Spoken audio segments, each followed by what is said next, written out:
नमस्कार, मी पंजाब डक. आज आहे 9 नोव्हेंबर 2025. राज्यातल्या शेतकऱ्यासाठी आनंदाची बातमी. मी म्हटलं होतं ना, थंडी सुरुवात होणार आहे. सगळीकडे थंडी सुरू झाली, पण आता 11 तारखेपासून 11 नोव्हेंबरपासून ते 30 नोव्हेंबरच्या दरम्यान राज्यात तीव्र थंडीची लाट येणार आहे, म्हणून हा अंदाज लक्षात यायचा. म्हणजे सांगायचं झालं तर मग ती थंडी पूर्व विदर्भ, पश्चिम विदर्भ, दक्षिण महाराष्ट्र, उत्तर महाराष्ट्र, कोकणपट्टी, खानदेश, मराठवाडा, तसेच तेलंगणा, आंध्र प्रदेश, म्हणजे तामिळनाडू, सगळीकडे थंडीची लाट येणार आहे, म्हणून हा अंदाज लक्षात यायचा.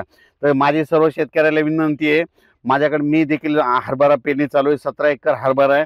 हे पाहू शकता, सकाळपासून इथं पेरलेलं आहे आणि आता देखील पेरणी चालू आहे. आणि या ठिकाणाहून महाराष्ट्रातल्या शेतकऱ्याला अंदाज देणार आहे.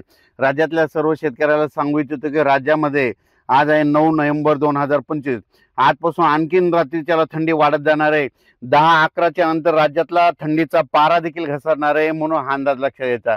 मग राज्यात सांगायचं झालं तर थंडी, मग जिल्ह्यावाईज सांगायचं झालं तर नंदुरबार जिल्हा, नाशिक जिल्हा, धुळे जिल्हा, जळगाव जिल्हा, बुलढाणा जिल्हा, अकोला, अमरावती, वर्धा, नागपूर, भंडारा, गोंदिया, चंद्रपूर, यवतमाळ, वाशिम, हिंगोली, परभणी, नांदेड, यवतमाळ, जालना जिल्हा, संभाजीनगर जिल्हा, अकोला जिल्हा, वर्धा, त्याच्यानंतर इकडं संभाजीनगर, धाराशिव, सातारा, सांगली, सोलापूर, कोल्हापूर, इकडं लातूर जिल्हा, बीड जिल्हा, नांदेड जिल्हा, म्हणजे सांगायचं झालं सगळीकडे थंडीची तीव्र लाट येणार आहे, म्हणून हा अंदाज लक्षात यायचा. राज्यातल्या सर्व शेतकऱ्याला सांगू इच्छितो की हरभरा पेरण्यासाठी खूप पोषक वातावरण आहे, ज्वारी पेरण्यासाठी खूप पोषक वातावरण आहे, त्याच्यानंतर गहू पेरण्यासाठी खूप खूप चांगलं वातावरण आहे, कांद्याचं रोप टाकण्यासाठी खूप चांगलं वातावरण आहे, आणि द्राक्षाच्या फवारण्या करण्यासाठी आता ऊन राहणार आहे, त्याच्यामुळे त्यांच्यासाठी खूप चांगलं वातावरण आहे.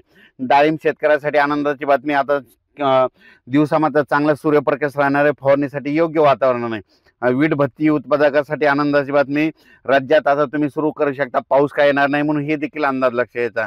आणि कारखानदारासाठी आनंदाची बातमी की आता कारखाने व्यवस्थित सुरळीत चालणार आहे, पाऊस काय येणार नाही, म्हणून काही चिंता करायची गरज नाही.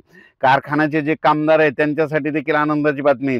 राज्यामध्ये सांगायचं झालं तर आता सध्या पाऊस काय येणार नाही, त्याच्यामुळे काही चिंता करायची नाही. पावसाळा संपला, हिवाळा सुरू झालेला आहे, म्हणून हा अंदाज लक्षात यायचा. आणि हे जे अंदाज देत आहे, माझ्या शेतामध्ये हरभऱ्याची पेरणी चालू आहे. एकरी 50-55 किलो स्वतःहून पेरवलो. ज्याला पाहायचं असेल तर कधी बी शेलोपाती रोड आपलं शेत आहे, सगळा 16-17 एकर हरभरा तिने इथे येऊन बघू शकता. इन्व्हेज कंपनीचा 81 नंबर देखील हरभरा या ठिकाणी पेरला आणि आणखीन 2-4 दिवसाखाली देखील पेरलेला आहे आणि उगवल्याच्या नंतर तुम्हाला त्याचे व्हिडिओ देणारच आहे. आणि राज्यातल्या सर्व शेतकऱ्याला सांगू इच्छितो की खूप चांगलं वातावरण आहे, हरभरा पेरणीसाठी चांगलं आहे, गव्हा पेरणीसाठी चांगलं आहे, म्हणून हा अंदाज लक्षात घ्यायचा.